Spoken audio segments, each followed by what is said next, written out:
The valley stretched wide before Sam, a lush sea of verdant moss and violet ferns. Their boots sank slightly into the spongy ground with every step, leaving faint impressions that quickly disappeared as the plants reasserted themselves. Sam stopped to tap a note into their tablet, documenting the peculiar flora: 6-petaled blossoms that smelled faintly of ozone, and bioluminescent moss that pulsed like a heartbeat when touched. Altara 9 was like no other moon Sam had studied. The terraformers had barely scratched the surface of its secrets, and every day brought a new marvel. Sam's team was back at the colony, finishing their routine atmospheric checks. But Sam preferred solitude on days like this. Out here, alone with their instruments, it felt as though they were hearing the moon's own whispered stories.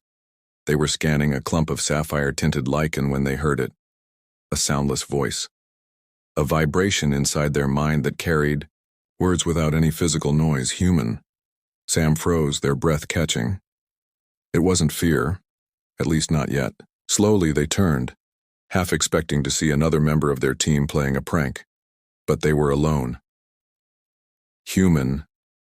The voice came again, cool and direct. Do you fear me? They looked around, their heart thudding now.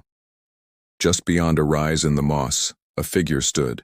At first Sam thought it might be a distorted shadow or a trick of the light. Then it stepped closer. Its body was tall and lanky, vaguely humanoid, but its features were wrong. Its skin was patchwork, shimmering in patches of pale lavender, sickly green and dull bronze like a shifting bruise across a living canvas. Its arms were too long, its fingers tapering into delicate points. Its face had no real symmetry. One eye was large and iridescent, the other small and dull. Its mouth was a thin horizontal slash, neither smiling nor frowning. Sam wanted to flinch. Every instinct told them to turn away, to back off, but something kept them rooted in place. Perhaps it was the voice, not cruel, not threatening, but calm, questioning. You can speak my language? Sam asked, finally finding their voice. The creature inclined its head slightly. I speak to your mind, not your tongue. They swallowed hard. What are you? The creature didn't answer right away. Instead, it seemed to study them with those mismatched eyes. You do not recoil, it said finally. Most who see me do. Sam frowned. I'm not sure what I'm seeing, but you're not attacking me, so why should I run? You do not find me repellent? It was such a peculiar question, phrased in a way that made Sam hesitate. Sure, the being's appearance was unlike anything they'd encountered, almost grotesque in its asymmetry and texture. But Sam had spent years studying alien flora and fauna, training themselves to look beyond first impressions. No, Sam said honestly. I've never seen anything like you before, but I'm not repelled. The creature tilted its head again as if trying to puzzle them out. Humans who gaze upon me usually look away. Their expressions twist, their hearts race. I am unpleasant. Sam's scientific curiosity took over. They edged a step closer, carefully raising their tablet. You're not unpleasant. Just different. You said most humans react badly to seeing you. Does that mean you've encountered others before? The creature's colors shifted slightly, less mottled now, more uniform. A subtle ripple passed over its form, and it replied, I have observed your kind, but I keep my distance. Your people do not see as you see. They see only ugliness. Sam thought for a moment. Maybe they just don't know what they're looking at. Sometimes you have to get closer to understand. The creature regarded them with a long silence, and for a moment Sam wondered if they had offended it. Then it spoke again. Perhaps, but even you have not seen me as I am. I don't understand. The creature extended one of its long arms, pointing toward a patch of glowing moss. You see me as I choose to appear. My true form would overwhelm you. That admission left Sam momentarily speechless. They looked from the creature to their tablet and back again, their mind swimming with questions. Who was this being? What was its purpose here on Altara 9? And why had it chosen this bizarre appearance, only to hide something even more startling beneath? "I'm not afraid," Sam finally said. "If you're willing to show me what you really are, I want to understand." The creature stepped back slightly, its shimmering skin growing more subdued. "Not yet. There is much to learn before you may see. But you did not turn away when others would. That is promising." As it retreated into the shadows, Sam realized that this was only the beginning. Altara 9 wasn't just a wilderness of unstudied life. It was home to something ancient, something intelligent, and they had barely scratched the surface of what that might mean. Days passed, and Elisher continued to appear, always near the same mossy ravine where Sam had first encountered it. Their conversations began to stretch longer and venture into deeper territory. Elisher rarely moved far, never leaving the valley that Sam now thought of as its domain, but it spoke as though it had seen eons pass. Every word carried a weight that made Sam feel as if they were a child again, asking questions in a classroom too advanced for them to fully grasp. "I have watched your kind come and go," Elisher said one evening as the sky turned a soft indigo. "You spread quickly, take what you need, and then leave, leaving the land different than it was before." Sam nodded, their tablet balanced on their knees. "It's true. Humans aren't always good at living in harmony with new places. But some of us try to understand before we act." Elisher studied them with its large, multifaceted eye, the smaller one faintly flickering like a dying ember. "And you believe you are one of those humans? A seeker of understanding?" Sam met its gaze. "I'm trying. That's why I'm here, to study and learn, not to destroy." Elisher remained silent for a moment, and the stillness of the ravine pressed around them. Then it spoke again, softer this time. "Your curiosity is genuine, but you still see so little. What do you mean?" Sam leaned forward. "You said I don't see your true form, but I'm listening. I want to understand you. Your purpose. Your role here." Elisher lifted one long arm and gestured toward the forest of mosses and ferns that covered the valley floor. "Do you know why these plants flourish, why your colony can breathe the air here?" Sam frowned. "The terraforming process. Automated systems seeded the atmosphere with algae and lichens. Over time, they created a stable oxygen supply. The plant life took hold after that." Elisher's colors shimmered faintly. "Half-truths. The machines prepared the soil, but it is not your engineers who sustain this ecosystem. It is me." Sam blinked, looking out over the greenery again. "You? How?" "The moss, the ferns, the blooms that you find so remarkable. They respond to me. My presence maintains their balance. Without me, they would overgrow, choke the air, and collapse under their own weight. The predators you rarely see would multiply unchecked, and soon all would wither." It sounded almost implausible, but as Sam thought back over the months of fieldwork, they realized that the ecosystem here was extraordinarily stable, almost unnaturally so. Even the terraformers had been surprised by how quickly this region adapted, how evenly its species seemed to interact. "You're a kind of regulator?" Sam asked. "A keystone species?" Elisher tilted its head slightly, considering. "You could say that. I am bound to this place just as it is bound to me." A rush of awe and responsibility filled Sam's chest. "Then I was right. This is why I'm here, to study you, to learn how this all works, so that the colony doesn't disrupt it." Elisher turned away slightly, its form rippling in a faint breeze. "And yet, what will you do if your people decide my presence is inconvenient? What will you do if they seek to change this place for their own ends?" Sam hesitated. "I'll explain to them. I'll show them what I've learned about you. Once they understand." "Will they understand?" Elisher's voice was sharp, almost sad. "Or will they see only what they do not wish to see?" Sam didn't have an answer to that, and the silence lingered between them. Finally, Elishar spoke again, its tone gentler. You have stayed when others would not. You have listened when others turned away. That is a beginning. Perhaps you will prove yourself yet. Sam felt a quiet determination solidify inside them. They would prove themselves, not just to Elishar, but to their fellow colonists. They would show that understanding was possible, that there was value in looking deeper, in listening to the voices that many refused to hear.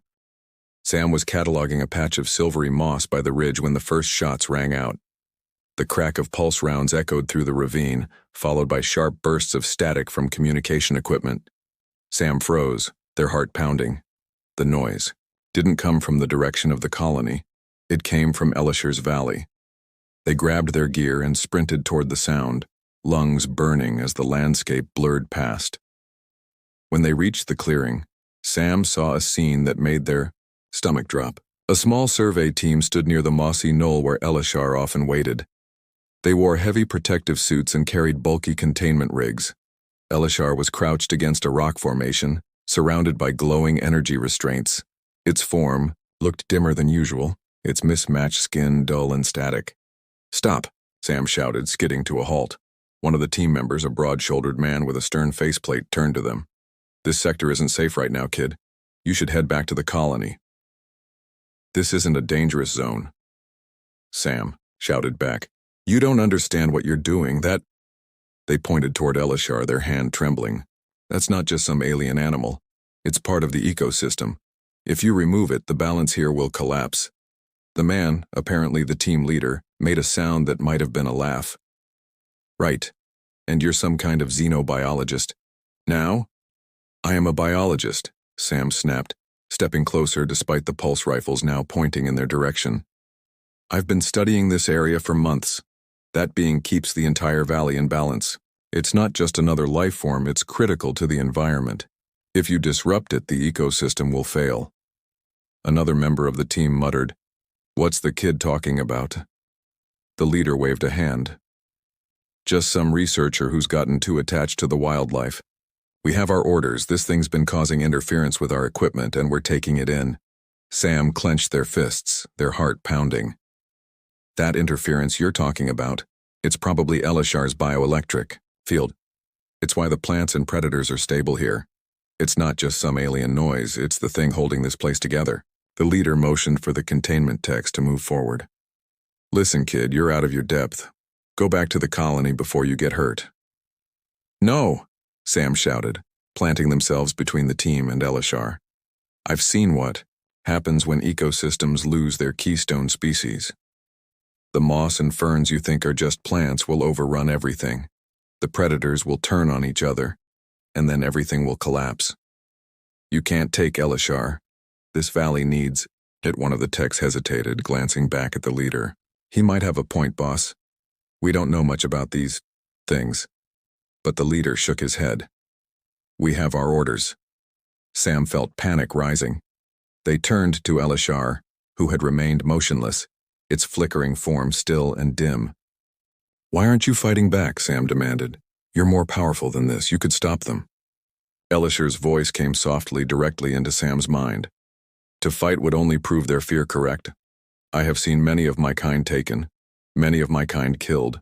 I choose not to harm. You choose to let them destroy everything? Sam's voice cracked. Elishar didn't answer, but its colors shifted faintly, a shimmer of something close to sorrow. Sam turned back to the team, their voice filled with desperation. You don't understand what you're doing. You can't just take it. Please let me explain. Just listen. The leader raised his hand, signaling the containment techs. Take it down. Sam watched as they activated the containment field, its glow intensifying around Elishar. They felt powerless, their words falling on deaf ears. The valley seemed to grow quieter, as though it too was holding its breath. And then, as if responding to Sam's plea, Elishar's form began to shift. In the midst of the containment field's light, Elishar's strange asymmetrical shape started to unravel. Patches of its shimmering, bruised skin peeled away, dissolving into the air. Beneath it, something radiant began to emerge, light and color unlike anything Sam had ever seen. It was as if the entire valley came alive in that moment. The mosses pulsed in time with the light, the ferns straightened and swayed, and even the trees seemed to lean in, their leaves glowing faintly in the multicolored radiance. The containment field faltered, its glow dimming. The tech stumbled back, their faces hidden behind mirrored faceplates, but Sam could see their shock in their body language. The leader's hand dropped as he stared, speechless. Elishar's voice rose, no longer quiet, no longer resigned. It was melodic and powerful, resonating not just in Sam's mind but in the very air around them. You see now what I am. I am not a creature to be caged. I am not a threat to be destroyed. I am the heart of this land, the lifeblood of its balance. Sam's voice trembled as they whispered, Elishar. Elishar turned its luminous gaze to Sam, and in that moment, Sam understood the depths of what they were seeing. Elishar wasn't just a keystone species, it was something far greater, an ancient guardian, a living conduit for the harmony of Altara 9. The team lowered their equipment, stepping back in stunned silence. The leader didn't speak. No one did. Elishar's light dimmed slightly as it regarded Sam. You have done enough. I will show them what they must see. Sam fell to their knees, overwhelmed by the beauty, by the gravity of the moment. They could only watch as Elishar's true form shone brighter, the valley around, them glowing with life, and the crisis they feared began to fade into a lesson the colonists would never forget. The survey team returned to the colony shaken, their reports now hesitant and filled with awe. They no longer spoke of removing the alien threat, but instead described Elishar as something they couldn't fully explain, something that demanded respect. Sam stayed behind, lingering in the now brightened valley. For the first time, they could see Elishar's true form without the creature dimming itself to avoid frightening human eyes. The entire ravine seemed to pulse with life. Elishar's crystalline form refracted light into thousands of colors, the rays dancing along the mossy floor, causing the ferns to glow in response. Its shape was never fixed, constantly shifting, flowing, and evolving as if it were a living prism. The air around it was warm, filled with an electric hum that wasn't sound so much as sensation. Sam felt it in their chest, their breath, even their thoughts. You held back until now, Sam said quietly, standing before the radiant being. Why? Why hide this from us? Elishar's voice was soft, yet it filled the space. Because most humans are not ready. They judge what they see without understanding. And my true form is too much for them. It is only by looking past the surface, by hearing what is spoken without recoiling, that they can begin to know what I am. Sam nodded slowly. That's why you let me see you like that before. Scarred, mismatched. To test your heart, Elishar said simply. You did not look away. That means you were ready to see more. Sam's mind was racing. But you've seen what people are like. What if the colony still decides to change things? What if they decide you're in the way? Elishar seemed to shimmer slightly, the colors around its form darkening for a brief moment before returning to their vibrant hues. If they choose to destroy what they do not understand, they will lose more than they can imagine.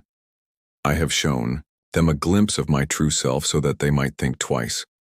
Whether they choose wisely is not something I can control, but you, human, you can guide them. Sam felt the weight of those words settle heavily on their shoulders. They weren't just here as a scientist anymore. They were now something more. A bridge, a voice for the silent beauty that Elishar embodied. I'll do everything I can, Sam said. I'll make sure they understand what's at stake. Elishar's light softened, its form drawing closer to Sam. Your species is still young. It stumbles often. But within you is the capacity for growth, for compassion, for seeing what others will not. Do not let that be dimmed by fear. Sam swallowed, nodding again. I won't. Elishar stepped back, its luminous body merging with the valley's ambient glow. Then I leave the future in your hands. I will remain here, as I always have. And if your kind can learn to see, not just with their eyes but with their hearts, Then, perhaps this world will not only survive but flourish. With that, Elisher turned and moved deeper into the ravine, its light gradually fading into the greenery until it was no longer distinguishable from the land itself. The valley returned to its peaceful hum, the plants still vibrant, but no longer glowing with the same intensity. Sam stood there for a long time, absorbing the silence, the gravity of what had just happened. Then, slowly, they turned back toward the colony, their thoughts already racing ahead. There were reports to file, arguments to make, and conversations to have. But more than anything, there was a story to tell. One that, Sam hoped, would open the eyes of those who had chosen not to look before, and maybe, just maybe, they would be ready to see.